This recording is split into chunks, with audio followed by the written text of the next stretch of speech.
Hello, my equal family! My today's video, I wanna show you how to cook the cassava leaves. Maybe this is quite rare, maybe for some places they don't cook this way. But for us in the province, in Iloilo, especially in our place, not all cook this one, but for me it is my favorite, so I'm gonna show you, and maybe you would try. It's really good. So come on, let's go to the kitchen, and I will show you how to cook this.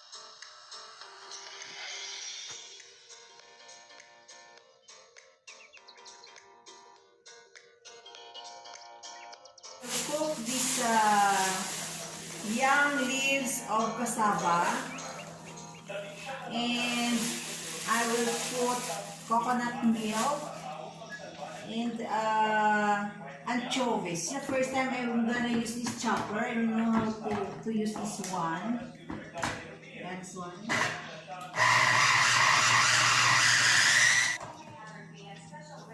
This is the modern way of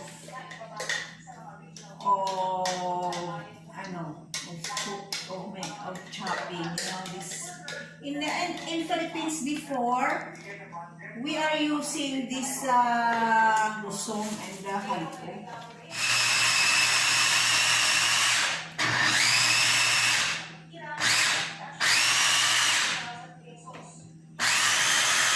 I think it's good. Okay. Good.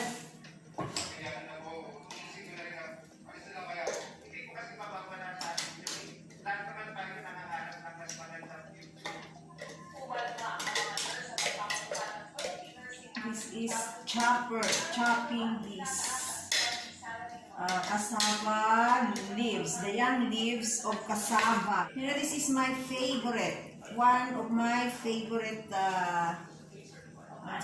food. When I was young, I used to eat this one. Very nice. So that is why I brought this cassava, from Philippines. I cut the stem of the cassava, cut them in like this long, the cassava, and then I planted it here. Now this cassava is like a forest, See? I supposed to use the blender, but this one is better for chopping instead of the blender. Before I use blender, but I put water anyway, because anyway I will put water for this one when I cook, so I put water. So instead of bayo, I will chop it. So this is binukbok na balinghoy. I have a lot now. I have a lot of cassava leaves. Binukbok na balinghoy. I will put anchovies, onions, ginger, and garlic, pepper and salt, and coconut milk.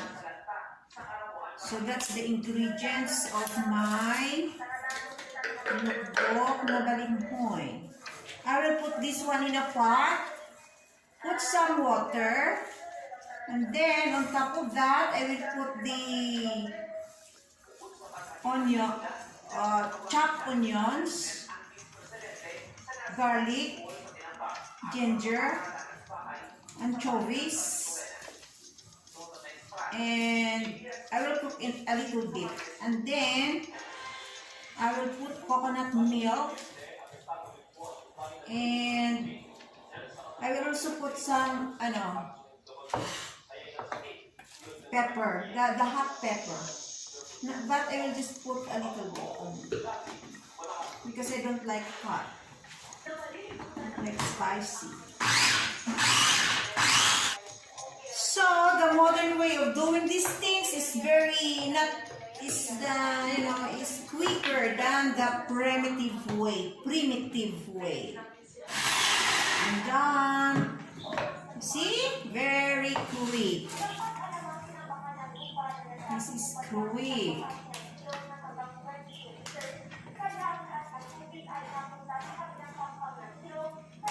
This is my favorite, that's why. Wow!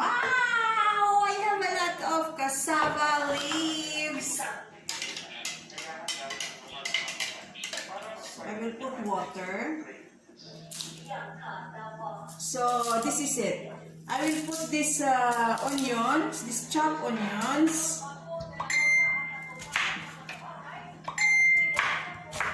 Just like this. I will put it here.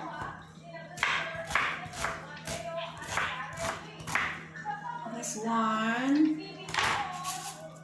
Chop the garlic.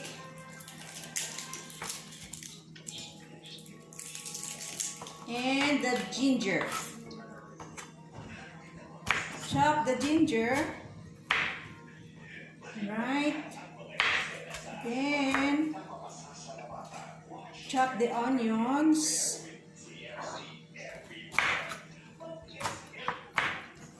The garlic. And the anchovies. Then put some salt and pepper. Presto.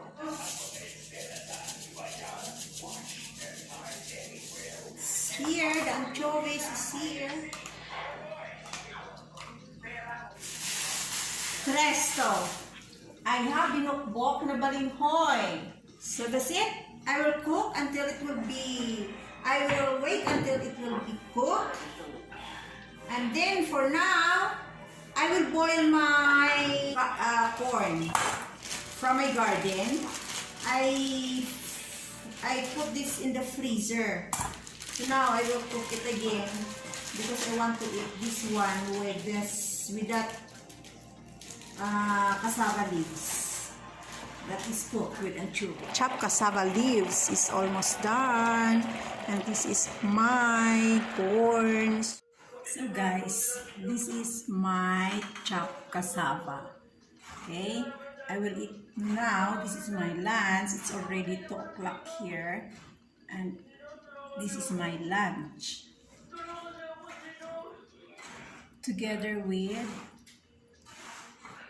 boiled corn from my garden also. This is also from my garden, boiled corn from my garden.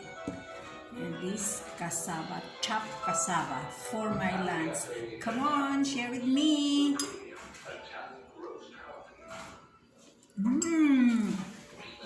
This is really yummy. You know, when I was small, we used to cook this one, and my mother knows that this is one of my favorite. So when I was here already, when I worked here already, and every time I went home, every time I go home for a holiday, my mother was looking for these leaves of cassava leaves, you know, these leaves of cassava, and she cooked for me these leaves of cassava. I really like it because she knows this is my favorite.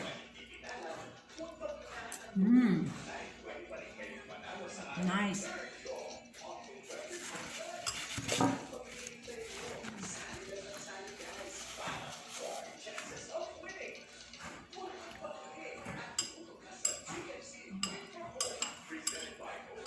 When you put roasted pork on the table with this cassava, I will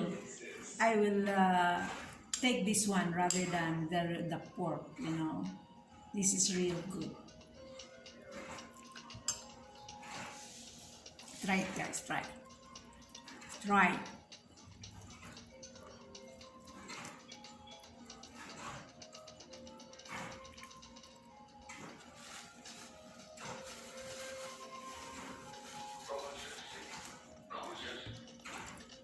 Really nice. Mhm.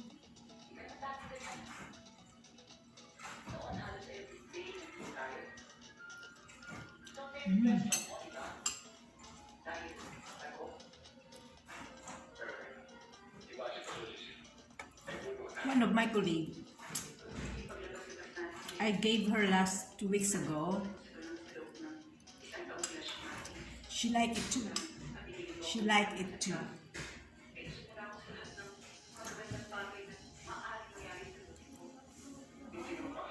So guys, see you in my next video.